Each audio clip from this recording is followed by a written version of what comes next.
Cancer का टीका तैयार करने के करीब पहुंच चुका है रूस, ऐसा खुद वहां के राष्ट्रपति व्लादिमीर पुतिन ने जानकारी दी है। खुद रूस के राष्ट्रपति व्लादिमीर पुतिन ने इस बात की जानकारी दी कि रूस जल्दी ही कैंसर की वैक्सीन तैयार करने जा रहा है। रूस के वैज्ञानिक इस टीके को बनाने के बहुत करीब हैं और वे जल्द ही इसे मरीजों के लिए उपलब्ध भी कर देंगे। लेकिन राष्ट्रपति व्लादिमीर पुतिन ने इस बात की जानकारी नहीं दी कि ये जो वैक्सीन बनने जा रही है ये कौन से कैंसर में कारगर साबित होगी। इसके बारे में कोई भी जानकारी नहीं दी गई है।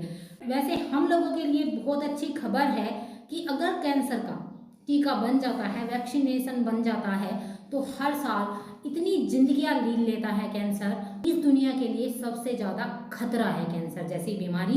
तो बहुत अच्छी खबर है ये कि अगर टीका बनकर तैयार हो जाता है तो वो आम लोगों के लिए, आम लोगों की ज़िंदगी बचा सकता है। जो कैंसर से जूझ रहे हैं उनकी ज़िंदगी बचा सकता है और आने वाले समय में शायद इससे कैंसर के मरीज कम होने के चांस भी होंगे अगर ऐसा होता है तो। बीते कुछ सालों से सरकारें और कई कंपनियां कैंसर के टीके को बनाने के लिए, कैंसर के टीके को विकसित करने के लिए काम कर रही हैं, लेकिन अभी तक ऐसा नहीं हुआ कि कैंसर का टीका विकसित हो गया है।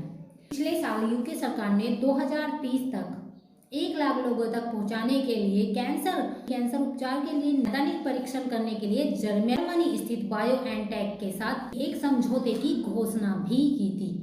फार्मास्यूटिकल कंपनी मॉडर्ना और मर्क एंड कंपनी एक प्रायोगिक वैक्सीन बना रही है, जिसमें एक अध्ययन से पता चलता है कि 3 साल में के इलाज के दौरान, उपचार के दौरान त्वचा कैंसर मेलनोम की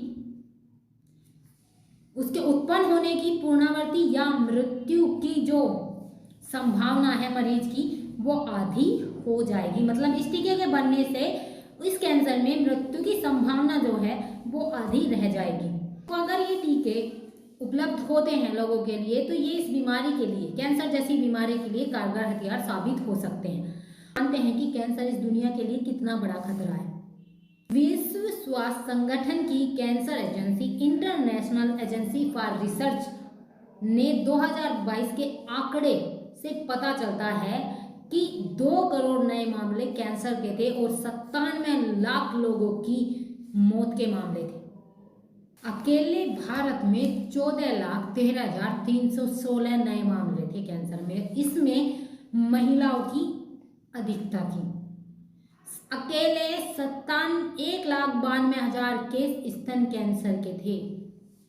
इतनी बुरी तरह से ये भारत में भी फैल रहा है। और भारत में आधी जनसंख्या कैसी है कि हम इन इलाकों से आते हैं, वहाँ जागरूकता भी कम होती है। इसकी वजह से भी ये इतनी ज़्यादा इसकी वो रहती है। कुछ जागरूकता कम होती है, कुछ महिलाओं में, जो ग्रामीण महिलाएं होती हैं, उनमें शर्म का जो दायरा है वो जो बहुत ज़्यादा होता है। वो इस शर्म की वजह से इस कैंसर के बारे में बात भी नहीं कर पाती और घर वालों को बता भी नहीं पाती। आंकड़े तो ये भी बताते हैं कि लगभग 5 पुरुषों में से 1 पुरुष की और 12 महिलाओं में से 1 महिला की मौत इस बीमारी के कारण होती है। तो खुद इससे अंदाजा लगाया जा सकता है कि कैंसर हमारी दुनिया के लिए कितना बड़ा खतरा है। और इसके लिए अगर वैक्सीन बन जाती है, किसी भी कैंसर में कारगर साबित हो वो वैक्सीन, उसी के लिए शायद उससे लड़ने की जो हथियार है वो मिल जाता है और हम उससे लड़ने के लिए थोड़े सक्षम हो जाते हैं। तो इससे अंदाजा लगाया जा सकता है कि कैंसर इस दुनिया के लिए कितना बड़ा खतरा है। और अगर इससे लड़ने के लिए वैक्सीन बन जाती है तो ये एक बढ़िया हथियार साबित हो सकता है इससे लड़ने का।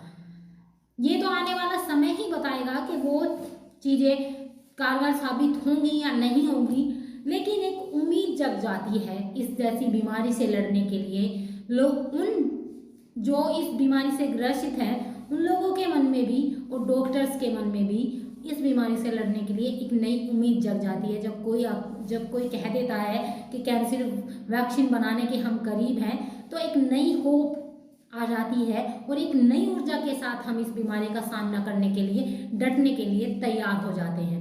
तो अगर बन जाएगी तो बहुत अच्छा है। कैंसर से लड़ने के लिए एक हथियार मिलेगा हमको, क्योंकि कैंसर जैसी बीमारी इस दुनिया के लिए बहुत खतरा है। अगर रूस इस वैक्सीन को बनाने में कामयाब हो जाता है तो दुनिया को एक नई ऊर्जा मिल जाएगी इस बीमारी से लड़ने के लिए।